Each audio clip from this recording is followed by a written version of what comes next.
ಕುರುಬ ಸಮುದಾಯವನ್ನು ಪರಿಶಿಷ್ಟ ಜನಾಂಗ ಎಸ್ಟಿಗೆ ಸೇರಿಸುವಂತೆ ಆಗ್ರಹಿಸಿ ಕೆಂಚೇಗೌಡ್ರು ನಿರಂಜನಂದ ಪುರಿ ಸ್ವಾಮೀಜಿ ಅವರ ಹೋರಾಟಕ್ಕೆ ಮತ್ತೆ ಪುಷ್ಟಿ ನೀಡುವಂತೆ ಮತ್ತೆ ಧ್ವನಿ ಎತ್ತಿ ಕುರುಬರನ್ನು ಎಸ್ಟಿಗೆ ಸೇರುವಂತೆ ಒತ್ತಾಯಿಸಿದ. ಹುಣಸೂರಿನ ಕುರುಬ ಸಮಾಜದ ಮುಖಂಡರಾದ ಕೆಂಚೇಗೌಡ್ರು ಕಾಗಿನೆಲೆ ಮಹಾಸಂಸ್ಥಾನದ ಪೀಠಾಧ್ಯಕ್ಷರಾದ ನಿರಂಜನಂದ ಪುರಿ ಸ್ವಾಮೀಜಿಗಳು ಹಲವು ವರ್ಷಗಳಿಂದ ಕುರುಬರನ್ನು ಎಸ್ಟಿಗೆ ಸೇರಿಸುವಂತೆ ಒತ್ತಾಯಿಸಿ ಹಲವು ಹೋರಾಟ ನಡೆಸಿದರು. ಕಾಗಿನೆಲೆಯಿಂದ ಬೆಂಗಳೂರಿನವರೆಗೆ ಪಾದಯಾತ್ರೆ ನಡೆಸಿದರು. ಅವರ ಹೋರಾಟಕ್ಕೆ ಮತ್ತೆ ಪುಷ್ಟಿ ನೀಡುವಂತೆ ಕೆಂಚೇಗೌಡರು ಧ್ವನಿಯೆತ್ತಿದ್ದು ಕುರುಬರನ್ನು ಆದಷ್ಟು ಬೇಗ ಎಸ್ಟಿಗೆ ಸೇರಿಸಬೇಕು ಎಂದು ಒತ್ತಾಯಿಸಿದರೆ.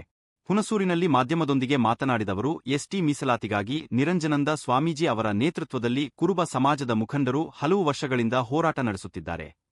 ಸ್ವಾಮೀಜಿಗಳು ಸೇರಿದಂತೆ ರಾಜ್ಯದ ಉದ್ದಗಲಕ್ಕೂ ಸಾವಿರಾರು ಕುರುಬ ಸಮಾಜದ ಮುಖಂಡರು ಹೋರಾಟ ನಡೆಸಿದ್ದು, ಈಗಾಗಲೇ ರಾಜ್ಯ ಸರ್ಕಾರದಿಂದ ಕೇಂದ್ರ ಸರ್ಕಾರಕ್ಕೆ ಪ್ರಸ್ತಾವನೆ ಸಲ್ಲಿಸಲಾಗಿದೆ. ಕೇಂದ್ರ ಸರ್ಕಾರ ಆದಷ್ಟು ಬೇಗ ಇದನ್ನು ಪರಿಗಣಿಸಿ ಕುರುಬರನ್ನು ಎಸ್ಟಿಗೆ ಸೇರಿಸಬೇಕು.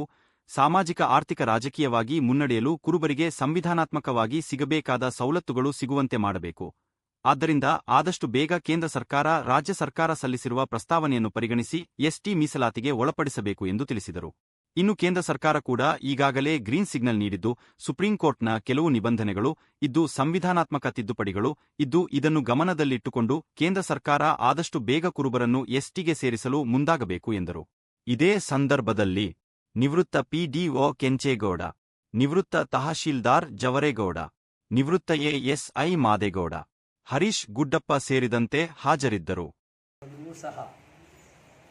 ಇದು ಇನ್ನೂ ನೆನೆಗುದಿಗೆ ಬೀಳ್ತಾ ಇದೆ. ಕಾರಣ ಏನು ಅನ್ನೋದು ಗೊತ್ತಾಯ್ತಾ ಇಲ್ಲ ಸರ್. ಸರ್ಕಾರ ಎಲ್ಲವಾಗೂ ಕೆಲವು ಪಟ್ಟಭದ್ರ ಶಕ್ತಿಗಳು ಕಾರಣ. ಕೆಲವು ಮುಂದುವರೆದ ಜನಾಂಗದವರು ನಮಗೆ ಈ ಅವಕಾಶದಿಂದ, ಯಾಕೆಂದರೆ ಇವರು ಏನಾದರೂ ಮಾಡಿ ಮುಂದಕ್ಕೆ ಬರ್ತಾರೆ ಅನ್ನೋ ಒಂದು ದೃಷ್ಟಿಯಿಂದ ಅವರು ಈ ಅವಕಾಶ ಮಾಡಿಕೊಡೋದಕ್ಕೆ ಅವರು ಮುಂದೆ ಬರ್ತಾ ಇಲ್ಲ. ಅವರೆಲ್ಲ ನಮ್ಮನ್ನೆಲ್ಲ ಏನಾದರೂ ಮಾಡಿ ಈ ಮಟ್ಟದಲ್ಲೇ ಇಟ್ಟಿದ್ದರೆ ನಮ್ಮ ರಾಜಕೀಯವಾಗಿ ಎಲ್ಲ ದೃಷ್ಟಿಯಲ್ಲೂ ನಮಗೆ ಅನುಕೂಲ ಆಗುತ್ತೆ ಅಂತೇಳಿ ಅವರು ನಮಗೆ ಸಹಕರಿಸ್ತಾ ಇಲ್ಲ. ಇದು ನಮ್ಮ ಎಲ್ಲರಿಗೂ ತಿಳಿದ ವಿಷಯ. ಆದರೆ ಯಾರೂ ಕೂಡ ಮುಂದುವರೆದ ಜನಾಂಗದವರು ನಮಗೆ ಅವಕಾಶ ಮಾಡಿಕೊಡ್ತಾ ಇಲ್ಲ. ಸರ್ ಸರ್ ಕುರುಬ ಸಮುದಾಯ ಅಂತ ಹೇಳಿದ್ರೆ ಸರ್ ಹಿಂದೆ ಈಗ ಸರ್ ನನಗೆ ಸುಮಾರು 60+ ಅಂದರೆ 60 ವರ್ಷ ದಾಟಿದೆ. ನಾನು ಮಗುವಾಗಿದ್ದಾಗಿನಿಂದಲೂ ನೋಡ್ತಾ ಇದ್ದೀನಿ ಸರ್. ಕರ್ನಾಟಕದ ಉದ್ದಗಲಕ್ಕೂ ಸರ್ ಹೊಡಿಕೆಯಿಂದ ಗೊರ್ಲು ಮಾಡ್ಕೊಂಡು ಮೈ ತುಂಬ ಹೊಚ್ಕೊಂಡು ಬಿಸಿಲು ಅನ್ನೋದು ಕಾಣದೆ, ಬೆಂಕಿ ಅನ್ನೋದು ಕಾಣದೆ ಸಾಕಷ್ಟು ಶ್ರಮಪಟ್ಟು ಬಿಸಿಲು, ಬೆಂಕಿ, ಮಳೆ, ಗಾಳಿ ಇವೆಲ್ಲದರ ನಡುವೆ ಉತ್ತರ ಕರ್ನಾಟಕದಲ್ಲಿ ಸರ್ ತಾವು ನೋಡಬೇಕು, ಕುರಿಗಳ ಸಾಕಾಣಿಕೆಯಿಂದ ಪ್ರತಿಯೊಬ್ಬರು ಇವತ್ತು ಜೀವನ ಏನಾದರೂ ಮಾಡ್ತಿದ್ದಾರೆ ಅಂತ ಹೇಳಿದ್ರೆ ಕುರಿ ಸಾಕಾಣಿಕೆಯಿಂದ ಸರ್.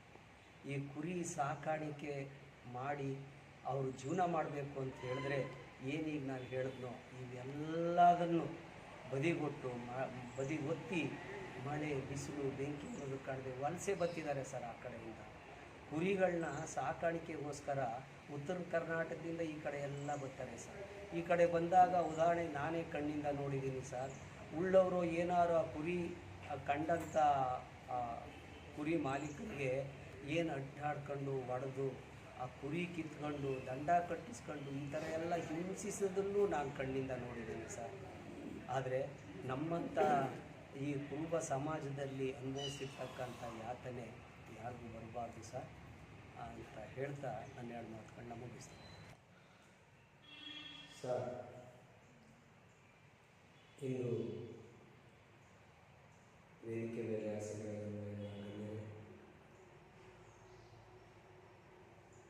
ಏನಪ್ಪ ಅಂತ ಹೇಳಿದ್ರೆ, ನಮ್ಮ ಈ ಕುರುಬ ಸಮುದಾಯವನ್ನು ಪರಿಶಿಷ್ಟ ಪಂಗಡ ಎಸ್ಟಿ ಸಮುದಾಯಕ್ಕೆ ಸೇರಿಸಲು ಅನೇಕ ವರ್ಷಗಳಿಂದ ನಮ್ಮ ಸಮಾಜದ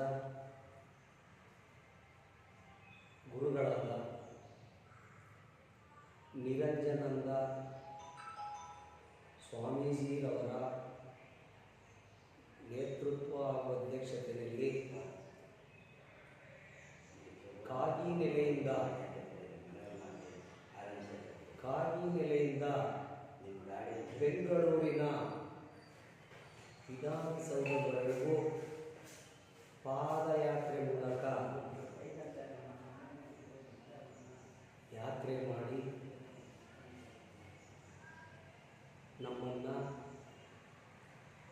ಪರಿಶಿಷ್ಟ ಪಂಗಡಕ್ಕೆ ಸೇರಿಸ್ಕೊಡಿ ಅಂತೇಳಿ ಸಾಕಷ್ಟು ಸಂಘ ಸಂಸ್ಥೆಯ ಪರಿವಾರಗಳ ಮೂಲಕ ಮಾಡಿದ ಸರಿಯಷ್ಟೇ. ಆದರೆ ಇದುವರೆಗೂ ಏನು ನಮ್ಮ ಕರ್ನಾಟಕ ಸರ್ಕಾರ ಪರಿಶೀಲಿಸಿ ವಾಪಸ್ ಬಂದಂಥ ಕಡತವನ್ನು ಮತ್ತೊಮ್ಮೆ ಅಧ್ಯಯನ ಮಾಡಿ ಕೇಂದ್ರ ಸರ್ಕಾರಕ್ಕೆ ಈಗಾಗಲೇ ಕಳಿಸಿದೆ. ಕೇಂದ್ರ ಸರ್ಕಾರದಲ್ಲಿ ಸುಪ್ರೀಂ ಕೋರ್ಟ್ನ ಕೆಲವು ಕಾನೂನಿನ ತೊಡಕಿನಿಂದಲೋ ಹಾಗೂ ಸಂವಿಧಾನದಡಿ ತಿದ್ದುಪಡಿಯ ಮಾಡಿ ನಮ್ಮನ್ನು ಎಸ್ ಟಿ ಸಮುದಾಯಕ್ಕೆ ಸೇರಿಸಿ ಕೊಡಲು ಮನವಿ ಮಾಡುತ್ತಾ, ಹಾಗೆ ಸರ್